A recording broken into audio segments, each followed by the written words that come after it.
Good morning to both of you. You know, it was actually a concerned resident who noticed this huge crack in the bluff behind me and posted it on Instagram, which I'm looking at right now. It's Suzanne Yankovic, who is a singer, the wife of singer Weird Al Yankovic. So a very interesting connection there. And then ultimately, officials got word of this and they wanted to be proactive. I'll show you what's going on here.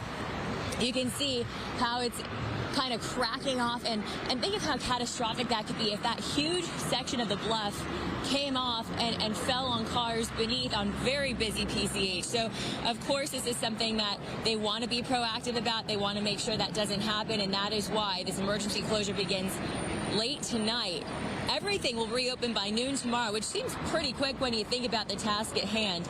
The city of Santa Monica needs to stabilize this big chunk of land along the bluffs for the next 24 hours or so. You can expect crews to move in. They'll use a large crane with a clamshell attachment to remove the top portion of that unstable bluff and then slowly break it apart and haul it off-site.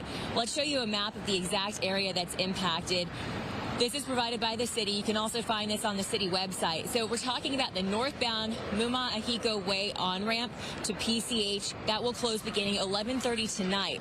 Then the westbound 10 freeway at Lincoln Boulevard all the way northbound through the Pacific Coast Highway to the California Incline. That will begin to close at 2 a.m. early tomorrow morning. And as I said, all routes will reopen by noon tomorrow. But westbound traffic from the I-10 needing to access PCH, you'll be detoured at the Lincoln Boulevard off-ramp. You can use Wilshire Boulevard, Santa Monica, Ocean, the California Incline, all as a way to get around this. We're going to speak to some people coming up later this morning. We've also reached out to the Director of Public Works and hope to get more information. But with renewed attention on Muma-Ahiko, I thought it'd be interesting to talk about this. It's actually, you know, people are saying, who is that? And it's actually a word from the Tongva people, who are the native people of this land. And the street was named after them in an effort to honor them. And Muma-Ahiko, it means breath of the ocean. So just a little interesting side note there. And again, we'll speak to some people about this later this morning and bring you much more in the next hour. I'll send it back to you.